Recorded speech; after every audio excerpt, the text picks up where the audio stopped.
केरल के पलक्कड़ में आरएसएस की वार्षिक समन्वय बैठक हो रही है। इसमें जेपी नड्डा भी शामिल हैं। बैठक चल रही है इस वक्त और आरएसएस की इस बैठक में संघ के 32 सहयोगी संगठनों के 320 प्रतिनिधि शामिल हैं।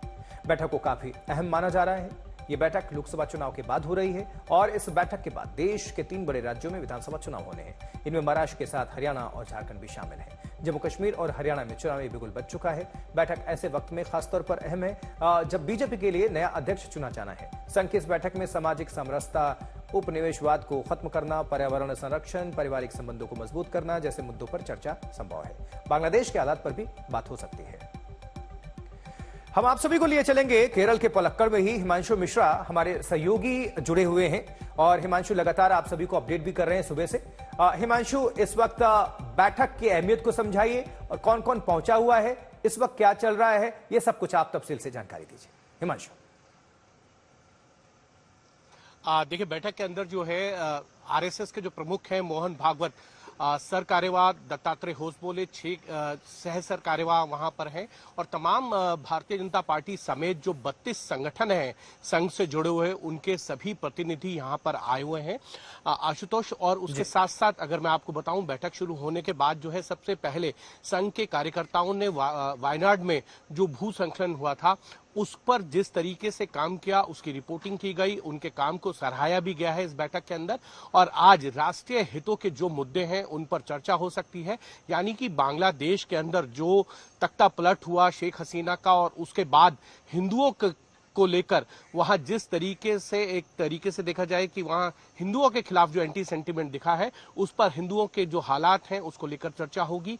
कृषि संबंधित पर चर्चा होने वाली है और उस कृषि से जुड़े हुए विषयों पर जब चर्चा होगी तो हमारी जानकारी के अनुसार जो हमारे सूत्रों ने हमें बताया है वो है जेनेटिकली मॉडिफाइड फूड, जो किसानों के द्वारा जिसको सरकार चाहती है कि उस पर आगे बढ़ा जाए।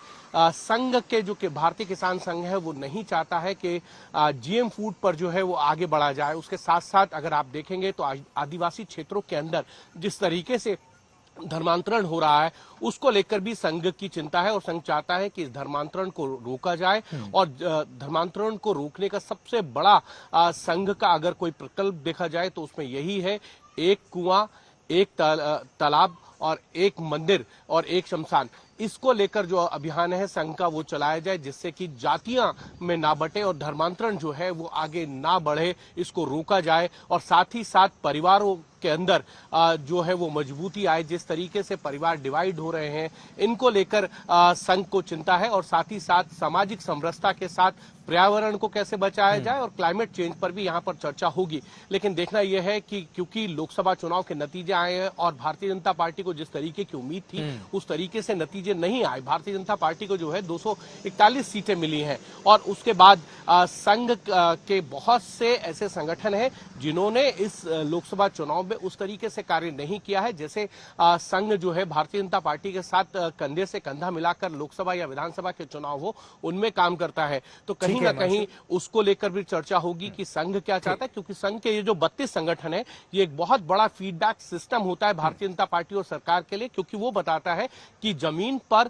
क्या चल रहा है और क्या सरकार को करना चाहिए। ठीक, बहुत बहुत धन्यवाद विस्तार से जानकारी पहुंचाने के लिए हिमांशु आपका।